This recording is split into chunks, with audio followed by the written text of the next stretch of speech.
Hello learners, कैसे हैं आप सभी लोग। इसी उम्मीद के साथ कि आप सभी लोग स्वस्थ होंगे, अपने जीवन में मस्त होंगे। चलिए शुरू करते हैं आज का टॉपिक जो है मेडिसिनल केमिस्ट्री का first topic, introduction, history and development of medicinal chemistry. ठीक है, तो इस टॉपिक को शुरू करने से पहले सबसे पहले हम जानेंगे कि मेडिसिनल केमिस्ट्री क्या होता है, मेडिसिनल केमिस्ट्री की डेफिनेशन क्या है, मेडिसिनल केमिस्ट्री का यूज़ क्या है और मेडिसिनल केमिस्ट्री फार्मेसी में इतनी इंपॉर्टेंट क्या है। आपको ये तो पता होगा कि medicinal chemistry is one of the most important subject of the pharmacy, लेकिन आपने ये भी सुना होगा कि मेडिसिनल केमिस्ट्री तो बहुत टफ होती है, इसमें बहुत सारे स्ट्रक्चर्स पढ़ने होते हैं।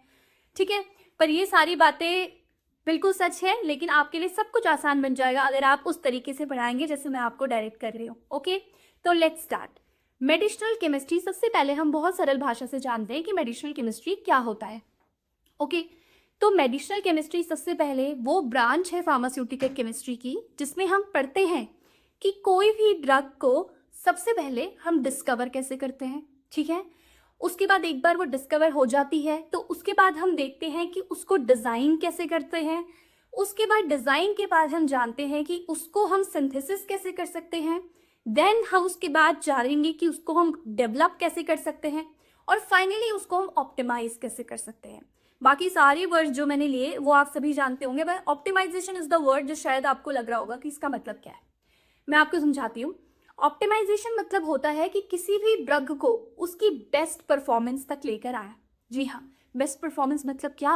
बेस्ट परफॉर्मेंस मतलब ये कि उस पर्टिकुलर ड्रग की मैक्सिमम एफिशिएंसी, लोवेस्ट टॉक्सिसिटी और वो आपकी मैक्सिमम बायोअवेलेबिलिटी दे और लीस्ट साइड इफेक्ट और एडवर्स इफेक्ट जो ड्रग देगी वो अपनी बेस्ट परफॉर्मेंस में है। तो जब हम उस किसी भी ड्रग को उस लेवल तक लेकर आ जाते हैं उसमें सर्टेन मॉडिफिकेशंस करके, तो कहते हैं कि अभी ड्रग आपकी ऑप्टिमाइज्ड ड्रग है। इसी प्रोसेस को कहा जाता है ऑप्टिमाइजेशन। ठीक है, तो ये सभी पार्ट है आपके मेडिसिनल केमिस्ट्री का। ओके, सो क्या है medicinal chemistry? Medicinal chemistry is the branch of pharmaceutical science that deals with the design, development, synthesis and optimization of any particular drug. ये जो सीक्वेंस मैंने बोला वो डेफिनेटली ऊपर नीचे हो सकता है, but yes, medicinal chemistry in सारी चीज़ों से डील करती है। मेडिसिनल केमिस्ट्री में हमें पढ़ने होते हैं स्ट्रक्चर्स ड्रग के, और हमें पढ़ना होता है कि इन स्ट्रक्चर का क्या रिलेशन है उस ड्रग की बायोलॉजिकल एक्टिविटी के साथ। बायोलॉजिकल एक्टिविटी क्या होती है? बायोलॉजिकल एक्टिविटी ये होती है कि आपने सैरिडॉन ली, ठीक है, सैरिडॉन खाने के बाद आपका क्या होता है? हेडेक सही हो जाता है। ये क्या है? सैरिडॉन की बायोलॉजिकल एक्टिविटी है। तो जिस भी ड्रग की जो भी उसका एक्शन है वो उसकी बायोलॉजिकल एक्टिविटी होती है। तो मेडिसिनल केमिस्ट्री में हम ये देखते हैं कि सैरिडॉन फॉर एग्जाम्पल अगर हमने लिया है कि उसमें कौन सा ऐसा केमिकल स्ट्रक्चर है या सैरिडॉन का क्या केमिकल स्ट्रक्चर है। सैरिडॉन तो हम नाम जानते हैं, उसका एक केमिकल स्ट्रक्चर होता है। तो क्या उसका केमिकल स्ट्रक्चर है और उसका केमिकल स्ट्रक्चर उसकी बायोलॉजिकल एक्टिविटी के साथ कैसे रिलेट करता है, उसके स्ट्रक्चर में कौन कौन सी फंक्शनल ग्रुप लगी हैं, कौन कौन सी रिंग्स लगी हुई हैं, और वो सारा पार्ट जो स्ट्रक्चर का है वो उसकी बायोलॉजिकल एक्टिविटी के साथ कैसे रिलेट करता है। ठीक है, ये सारी जो मैंने अभी तक आपको बोला ये सब कुछ आपके मेडिसिनल केमिस्ट्री के अंदर आता है। धीरे धीरे चीज़ें आपकी और क्लियर होती जाएंगी। तो सबसे पहले अभी तक शायद जो मैंने आपको बताया उससे आपको क्लियर हो गया होगा कि मेडिसिनल केमिस्ट्री क्या है, इसमें हमें मोटा मोटा क्या पढ़ना होता है। ठीक है, अब हम बढ़ते हैं अपने मेडिसिनल केमिस्ट्री की हिस्ट्री के साथ।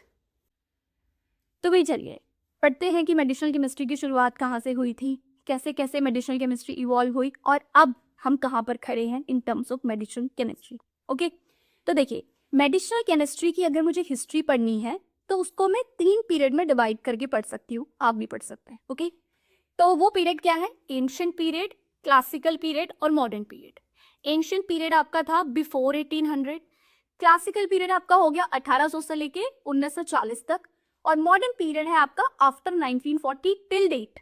ठीक है, अब पढ़ते हैं कि इन पीरियड में क्या क्या डिफरेंसेस आए, क्या क्या हमने सीखा, क्या क्या चेंजेस हुए और अब हम किस पोजीशन में खड़े हैं। ओके, देखिए जो सबसे पहले एंशिएंट पीरियड था उसमें क्या स्टेटस था हमारा? मेडिसिनल केमिस्ट्री का तो कोई कंसेप्ट नहीं था तब, लोगों को नहीं पता था मेडिसिनल केमिस्ट्री कोई चीज़ है, इसमें सब पढ़ना होता है। ड्रग्स या मेडिसिन तब इस नाम से यूज नहीं की जाती थी, पर तब भी बीमारियां होती थी, लोग तब भी ठीक होते थे। ठीक है, बस इतना ही कंसेप्ट था। कोई ये नहीं जानता था कि इन चीज़ों को ड्रग कहते हैं, इन चीज़ों को मेडिसिन कहते हैं या कुछ मेडिसिन केमिस्ट्री होती है। बट येस, बीमारियां तब भी थी और उनको सॉल्व करने के तरीके तब भी थे। तो डिफरेंस क्या था? डिफरेंस ये था कि उस समय नेचुरल सोर्सेज को सिर्फ यूज किया जाता था किसी भी डिजीज को या एलिमेंट को ट्रीट करने के लिए। नेचुरल सोर्सेज आपके प्लांट्स हो सकते हैं, एनिमल्स हो सकते हैं, मिनरल्स हो सकते थे, ठीक है। और डायरेक्टली हम प्लांट्स को यूज करें, हमें कुछ नहीं पता था कि इसमें कोई केमिकल स्ट्रक्चर है जो पर्टिकुलर एक्टिविटी के लिए रिस्पॉन्सिबल है, ये कुछ नहीं। सिर्फ और सिर्फ हिट एंड ट्रायल या ट्रायल एंड एरर मेथड के बेसिस पे ही ड्रग्स या मेडिसिन, आपके इलाज के लिए आप ये कह लो कि जो भी इलाज के लिए चीजें यूज होती थी वो ट्रायल एंड एरर के मेथड पे यूज हो रही है। किसी को नहीं पता कि कितनी क्वांटिटी यूज करनी है, किसी को नहीं पता कि इस ही क्वांटिटी को हम नेक्स्ट टाइम यूज करेंगे तो क्या यही एक्शन आएगा, नथिंग। बस हाँ, लोगों को अपने ऑब्जर्वेशन एंड एक्सपीरियंस के बेसिस पे पता था कि इस प्लांट को यूज करते हैं तो ये एक्टिविटी आती है, ठीक है। सिर्फ इतनी नॉलेज उस टाइम पे थी। पर ये याद रखेंगे, डिजीज या बीमारी हमेशा से चलती आ रही है और लोग हमेशा से उसके उपाय करते आ रहे हैं, अलग अलग नाम के अंदर, और इवोल्यूशन आ गया है अलग अलग टेक्निक्स के थ्रू। ओके, तो ये हुआ आपके एंशिएंट पीरियड में, जिसमें लोगों को जानकारी नहीं थी, सिर्फ नेचुरल सोर्सेज को यूज करके and trial and error method use करके लोग अपने एलिमेंट्स को ट्रीट करते थे। फिर आता है आपका period classical period. Classical period है आपका बिटवीन 1800 टू 1940। इस पीरियड में क्या हुआ? इस पीरियड में ये हुआ कि जो हमारे लोग थे जो पढ़ाई करते गए, साइंस की स्ट्रीम में आगे बढ़ते रहे, उन्होंने देखा कि प्लांट को तो हम ले रहे हैं लेकिन इस प्लांट में कुछ ऐसे केमिकल स्ट्रक्चर या कुछ तो ऐसे कॉन्स्टिट्यूएंट है जो स्पेसिफिकली रिस्पॉन्सिबल है इसके एक्शन के लिए। देखिए, पूरा प्लांट केमिकल एक्टिविटी के लिए इंपॉर्टेंट नहीं होता है या कोई पूरी ड्रग इंपॉर्टेंट नहीं होती है, उसमें एक पार्ट होता है, एक केमिकल स्ट्रक्चर होता है जो कि आपकी बायोलॉजिकल एक्टिविटी दिखाता है उस ड्रग की। इस एरा में, क्लासिकल पीरियड वाले एरा में, लोगों को ये पता चल गया कि कुछ ऐसा है जिसे केमिकल कॉन्स्टिट्यूएंट कहते हैं जो किसी भी ड्रग की बायोलॉजिकल एक्टिविटी को शो करता है। तो वहां से लोगों ने इस पीरियड में सीख लिया कि उस पर्टिकुलर केमिकल कॉन्स्टिट्यूएंट को प्योरली आइसोलेट कैसे करना है प्लांट से। Okay, for example, ancient period में आपका ओपियम यूज हुआ, ठीक है। क्लासिकल पीरियड में लोगों ने मॉर्फिन निकालना चालू कर दिया कि मॉर्फिन इज द थिंग जो कि एक्शन दिखा रहा है, ठीक है। यहाँ पे आपका मलेरिया के लिए आपके क्विनीन यूज होने लगे। ओके, जैसे एंशिएंट पीरियड में सिंचोना बार्क यूज होती थी, लेकिन अब यहाँ पे लोगों को पता चल गया बार्क नहीं, क्विनीन इज द थिंग जो कि मलेरिया को ट्रीट कर रही है। तो इस पीरियड में क्या हुआ कि जो एक्टिव फाइटोकेमिकल कॉन्स्टिट्यूएंट थे वो प्योरली आइसोलेट होना चालू हो गए, यानी कि लोगों को वो टेक्निक आ गई कि प्योरली आइसोलेट कैसे करते हैं केमिकल कॉन्स्टिट्यूएंट को, रादर देन हमें हर जगह प्लांट की जरूरत ना पड़े कि इतना बड़ा प्लांट लेके आओ ट्रीट करने के लिए। ओके, तो ये था आपका क्लासिकल पीरियड जो कि था 1800 से लेके 1940 के बीच में। फिर आ जाओ जी हमारा modern period. Okay, modern period क्या है? लगभग 1940 के बाद चालू हुआ और अभी तक हम मॉडर्न पीरियड में हैं ऑब्वियसली। तो मॉडर्न पीरियड में क्या है, अब क्या होता है? देखिए, अब हमें बहुत सारी चीज़ों की जानकारी है। वो क्या है बहुत सारी चीज़ें? जैसे कि अब हमें ये पता है कि ड्रग्स का स्ट्रक्चर क्या होता है। अगर कोई ड्रग है तो उसके अंदर कौन सा स्ट्रक्चर क्या है। सबसे खास बात जो सबसे ज़्यादा मेडिसिनल केमिस्ट्री में इवॉल्व हुई और जो बैकबोन है मेडिसिनल केमिस्ट्री की, प्लीज़ मार्क द वर्ड, वो ये है कि हमें अब पता है कि हर एक ड्रग का एक स्ट्रक्चर होता है और उस स्ट्रक्चर का डायरेक्ट रिलेशनशिप होता है उसकी बायोलॉजिकल एक्टिविटी के साथ। इसका मतलब क्या? इसका मतलब अगर हम स्ट्रक्चर में मॉडिफिकेशन कर दें तो हम बायोलॉजिकल एक्टिविटी को भी चेंज कर सकते हैं, पूरा बदल भी सकते हैं, इंक्रीज भी कर सकते हैं, डिक्रीज भी कर सकते हैं। और अगर ऑल्टरेशंस हमारे नेगेटिव की तरफ चले गए तो हो सकता है पहले ड्रग टॉक्सिक नहीं थी, अब हमने वो मॉडिफाई कर करके टॉक्सिक बना दी, ठीक है। तो सारे चेंजेस हो सकते हैं अगर हम केमिकल स्ट्रक्चर को मॉडिफाई कर दें, ठीक है। तो अब हम इस स्टेज पे हैं। दूसरा और क्या?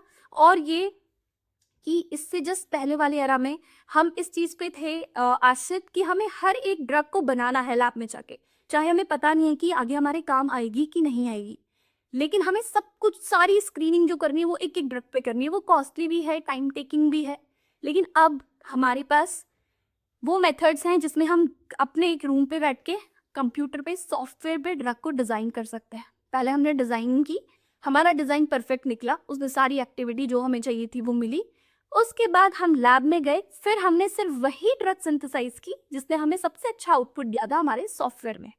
ठीक है, अभी मैं उन सॉफ्टवेयर वगैरह की कुछ बात नहीं करूंगी, अभी हमारा टॉपिक ये नहीं है। अभी हमारा टॉपिक ये है कि मेडिसिनल केमिस्ट्री कैसे इवॉल्व हुई, आज हम किस स्टेज में हैं। ठीक है, तो आज सबसे ज्यादा जो मेडिसिनल केमिस्ट्री की बैकबोन है, that is the structure of any drug and its relation to the biological activity. Okay, इसको क्या कहते हैं? इसको कहते हैं SAR। मेडिसिनल केमिस्ट्री में सबसे ज्यादा पढ़े जाने वाला टॉपिक, हर एक ड्रग का जो आपको पढ़ना है वो क्या पढ़ना है? Structure, activity, relationship. किसी भी ड्रग के स्ट्रक्चर का उसकी एक्टिविटी के साथ क्या रिलेशनशिप है। ठीक है, तो अब हम इस स्टेज पे हैं, दैट इज मॉडर्न पीरियड में है। तो ये मैंने आपको बताया कि हमारी मेडिसिनल केमिस्ट्री कैसे इवॉल्व हुई है, कहाँ से हम कहाँ तक पहुँच चुके हैं, और स्टिल अभी एक्सपेरिमेंट्स हो रहे हैं, सारी चीज़ें अभी आगे बढ़ रही हैं और still we will evolve. Okay, तो अब आ जाते हैं हम अपने दूसरे टॉपिक में, that is the development of medicinal chemistry. जो डेवलपमेंट हुआ मेडिसिनल केमिस्ट्री का वो किन किन फेजेस में हुआ, वो देखिए 2 फेजेस में हुआ। एक आपकी रैंडम ड्रग डिस्कवरी जो जस्ट हमारे क्लासिकल और एंशिएंट पीरियड में चलती थी, और रैशनल ड्रग डिजाइन जो कि अब हमारे मॉडर्न पीरियड में चलती है। ओके,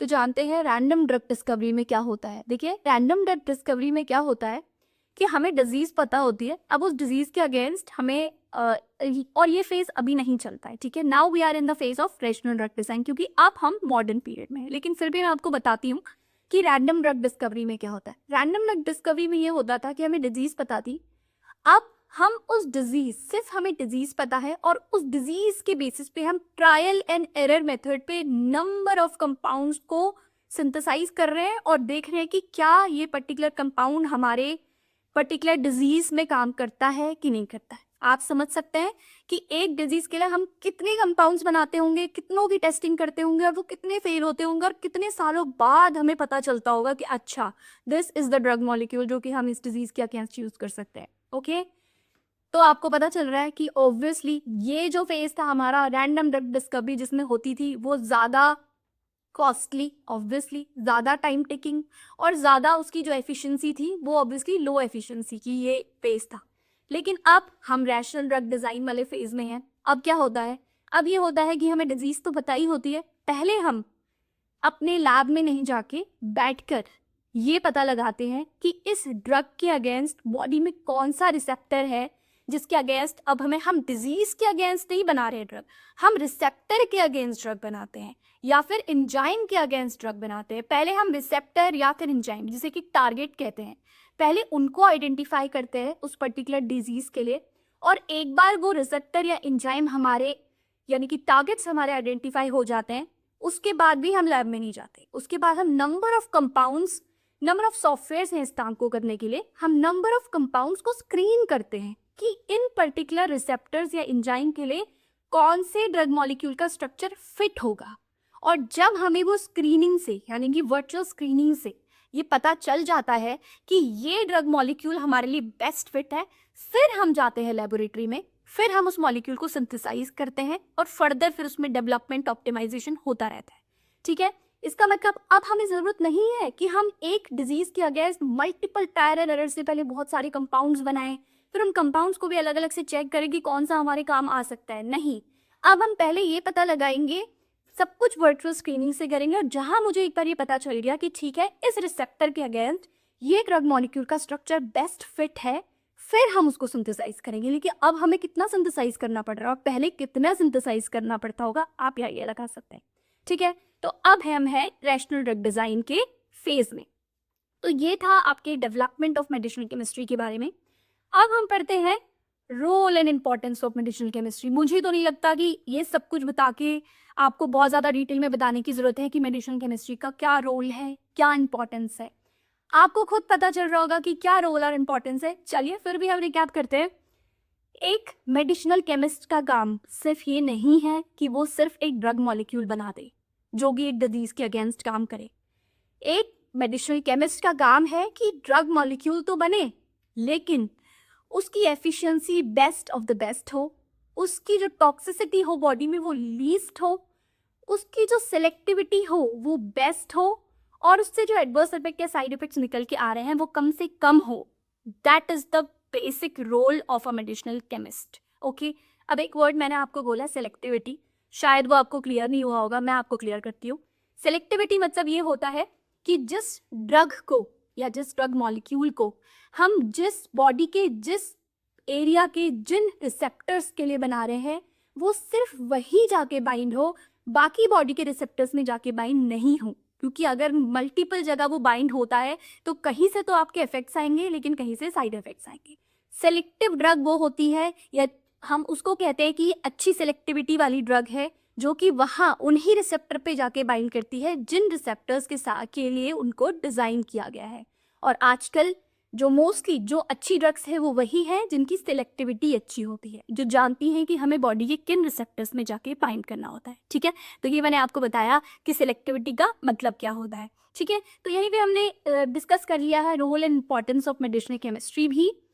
तो जो एक टॉपिक यहाँ पे मैंने लिखे हुए हैं इसमें से शायद आपने नोटिस किया होगा कि एक टॉपिक जो हमने डिस्कस नहीं किया that is scope of medicinal chemistry. Scope क्या होता है मेडिसिनल केमिस्ट्री का, ये मैंने जानबूझ के लास्ट में डिस्कस करने के लिए रखा है ताकि इसका जवाब मैं नहीं मेरे बोलने से पहले आप इसका जवाब दे सको। क्या है स्कोप ऑफ मेडिसिनल केमिस्ट्री? वही है जो अभी तक हमने पढ़ा है। स्कोप है मेडिसिनल केमिस्ट्री का कि ड्रग की डिजाइनिंग, ड्रग की सिंथेसिस, ड्रग का डेवलपमेंट, ड्रग की ऑप्टिमाइजेशन, ये सब स्कोप है मेडिसिनल केमिस्ट्री का। स्कोप है मेडिसिनल केमिस्ट्री का to study the structures of drug and its relationship with the biological activity. These are the scope of medicinal chemistry. ठीक है, तो आज यहीं पे आज का लेक्चर खत्म होता है। I hope you like the video. अगर ऐसा है तो प्लीज वीडियो को लाइक करें, चैनल को सब्सक्राइब करें। Thank you.